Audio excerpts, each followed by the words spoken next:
this week I want to talk to you about how to achieve your goals. Once and for all, finally, how to achieve your goals. Now, everybody has a certain activity that they may choose instead of the actual project that you should be working on. And you may have a desire to reach your goals, but what's often missing is the motivation to get it done. And one of the biggest reasons that I have found in over 20 years for procrastination is that most entrepreneurs use generic techniques, either organizing techniques or time management techniques that do nothing to address your natural hardwiring and the way that you naturally execute the work. You will execute work based on your natural hardwiring, and your natural hardwiring is something you're born with. It emerges about 1.5 to 2 years old and stays with you your entire lifetime. Now, to illustrate just how important your hardwiring is to achieving your goals, I want to tell you the story of two of my clients who are absolutely polar opposites in their hardwiring, and how with some simple tweaks to their work environment were able to achieve their goals with consistency. Now, one client loves and is motivated by generating his own ideas, by acting on and generating his own idea. Loves his independence, his autonomy, and his own ideas. The other client is hardwired for detail. Now, they each procrastinated initially in the execution of their plans and trying to reach their goals. And at the root of their procrastination was their own natural hardwiring. Now, if you're hardwired for needing a work environment where you like to create and act on your own ideas, you love your independence, you often get sidetracked by new ideas. It's the shiny new penny syndrome, I call it. And it's because those ideas are exciting to you. You might get stopped by too many projects and trying to work on them all at once without having the infrastructure to support those new projects. And you may have a tendency to scan information. You scan information, you make assumptions about it, you might dismiss another person's idea until you experience the failure yourself. Then you're like, maybe I should have listened to somebody else when they try to tell me this.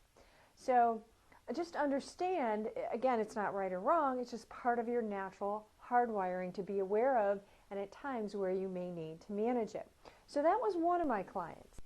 The other client was very detail oriented. She got mired in the detail. She often got stopped. Why? Because as a perfectionist who's detail oriented, she wants to make sure she dots her I's and crosses her T's. She became the bottleneck in her business, and so work would stop with her because she needed to approve everything. And she often delayed decision making or execution of something until it, whatever it was absolutely perfect. So how could these polar opposites achieve their plan, have a plan, achieve it, and stay motivated consistently while achieving their goals? Well, the magic is aligning their plan with how they naturally execute that plan. If you are naturally motivated by your own dependence, you love your autonomy, you love to create and act on your own ideas, and if you have a very detailed plan and you can't stay motivated to implement it, then you need a team to support the execution. You'll often procrastinate on those detail-oriented tasks because it's not naturally motivating to you. Ideas are naturally motivating to you. So you'll need to build a team to help you execute the ideas and also be open to the contributions of others to execute some of those ideas. Now, conversely, if you're a detail-oriented person, you may drive so far down in the detail that you lose sight of the very strategies that generate income for your business. So you may delay your decision making. So if you don't have every single piece of detail, that bothers you. The key is to make sure, though, that you have a systematic process or even a coach to help you step back from all that detail and review that strategy. Now, what the plan looks like also matters on how you naturally execute things. Now, if you love your independence and you're kind of wired that way, you like to create and act on your own ideas, you may only want to have a one-page, broad stroke, targeted plan for yourself. Why? Because then that will be a filter for you.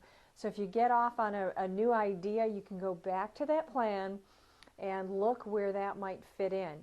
If it gets too detailed for you, you'll have a tendency to procrastinate. Now, on the other hand, if you're a detail-oriented person, like one of my clients are, she had a 21-page business blueprint, but it helped her see where she was going.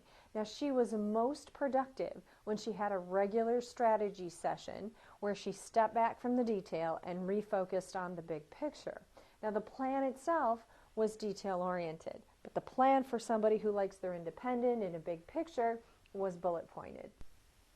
The key to keep your procrastination in check and to stay motivated is to understand your own combination of hardwiring. Now, once you get and understand your own hardwiring, look for ways to align your work environment with it.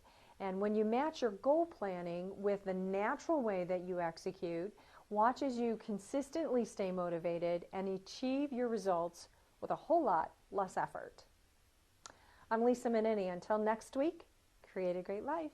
Bye now.